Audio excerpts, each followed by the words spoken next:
I'm a search and rescue officer for the U.S. Forest Service, and I have some stories to tell. Part 2.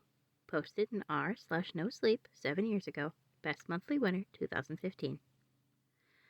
So, I logged back on tonight and was blown away by the staggering amount of interest this seems to have generated. First off, I'll address a few things you guys have brought up. There's been an overwhelming amount of people mentioning the similarity between some of my stories and those of David Paulides. I assure you I'm not trying to rip him off in any way. I've got nothing but respect for the guy. He's actually what inspired me to write about this, because I can verify a lot of the things he talks about. We do have a lot of these strange missing persons cases, and most of the time they aren't solved. Either that, or we find them in places they have no business being. I personally haven't been on many calls like that, but I'll share a few that I have seen and a few stories my friends have told me that relate to this. There was a lot of feedback about the stairs, so I'll touch on that briefly here, and I'll also include a story. They come in a variety of shapes, sizes, styles, conditions. Some are pretty dilapidated, just ruins, and others are brand new. I saw one set that looked like they came from a lighthouse. They were metal and spiral, almost old-fashioned. The stairs don't go up indefinitely, or farther than I can see, but some sets are taller than others. Like I said before, just imagine the stairs in your house as if someone cut and pasted them in the middle of nowhere. I don't have any pictures. It's never really occurred to me to try again after the first time, and I don't really feel like risking my job over it. I'll try again in the future, but I can't really promise anything. A few people expressed confusion about the guy who ran into the man with no face. Just to clarify, when the climber ascended and reached the top of this peak, he saw another man in a parka and ski pants. This was the man with no face. Sorry about the confusing wording of that story. I'll try to avoid that in the future. Alright, on to the new stories. As far as missing persons go, I'd say about half the calls I get are related to that. The others are rescue calls, people who fall down cliffs and hurt themselves, get injured by fire, you wouldn't believe how often this happens, mostly drunk kids, get bitten or stung by animals or insects. We're a tight team, and we have veterans who are excellent at finding signs of lost people. That's what makes the cases where we never find any trace of them so frustrating. One in particular was upsetting for all of us because we did find a trace of them. It just led to more questions than answers. An older man had been hiking alone on a well-established trail, but his wife called to say that he hadn't come home when he should have. Apparently he had a history of seizures, and she was worried that he hadn't taken his medication and had suffered one out on the trail. Before you ask, I have no idea why he thought it was okay to go out alone, or why she didn't go with him. I don't ask about that kind of thing, because past a certain point, it doesn't really matter. Someone is missing, and it's my job to find them. We went out on a standard search formation, and it wasn't long before our vets found signs that the guy had gone off trail. We grouped up and followed him, spreading out in a fan to make sure we were covering as much ground as possible. Suddenly a call comes over the radio, telling us all to head back to the vet's location, and we come right away, because this usually means the missing person is injured, and we need a full team to help get them to safety. We meet back up, and the vet is just standing at the base of a tree with his hands on the sides of his head. I ask my buddy what's going on, and he points up into the branches of this tree. I almost couldn't believe what I was seeing, but there's a walking stick dangling from a branch at least 30 feet off the ground. The little strap thing on the handle has been looped around the branch, and it's just hanging there.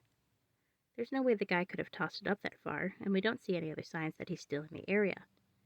We call up the tree, but it's obvious no one's in it. We're all just sort of left scratching our heads. We keep searching for the guy, but we never find him. We even bring our canines out, but they lose his scent long before the tree. Eventually the search is called off because there's other calls we have to attend to, and past a certain point, there's not much we can do. The guy's wife called us every day for months, asking if we found her husband, and it was heartbreaking to hear her get more and more hopeless each time. I'm not sure why this call in particular was so upsetting, but I think it was just the sheer improbability of it. That and the questions that were raised. How the hell had this guy's cane ended up there? Did someone kill him and toss that up there as some sort of weird trophy? We did our best to find him, but it was almost like a taunt. We still talk about that one from time to time. Missing kids are the most heartbreaking. Doesn't matter what circumstances they go missing under, it's never easy. And we always dread the ones we find deceased. It's not common, but it does happen. David Paulides talks a lot about kids SAR teams find in places they shouldn't be or couldn't be. I can honestly say I've heard about this kind of thing happening more than I've seen it, but I'll share one of the ones that I think about a lot that I witnessed personally. A mother and her 3 kids were out for a picnic in an area of the park that has a small lake. One is 6, one is 5, and the other is about 3. She's watching them all really closely, and according to her, she never lets them out of her sight at any time. She never saw anyone else in the area either, which is important. She packs their stuff up, and they start to head back to the parking area.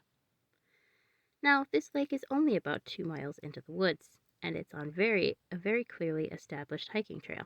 It's almost impossible to get lost getting from the parking area to it unless you're deliberately going off the path like an imbecile. Her kids are walking in front of her when she hears what sounds like someone coming up the path behind her. She turns around, and in the 4 seconds or so she's not looking, her 5-year-old son vanishes. She figures he stepped off the trail to pee or something, and when she asks her other 2 where he went, they both tell her that a big man with a scary face came out of the woods next to them, took the kid's hand, and led him into the trees. The 2 remaining kids don't seem upset. In fact, she says later that it seems they've been drugged. They're sort of spacey and fuzzy. So, of course, she freaks out, starts looking frantically in the area for her kid. She's screaming his name, and she says at one point she thinks she heard him answer her. Now, obviously, she can't go blindly running into the woods. She's got 2 other kids.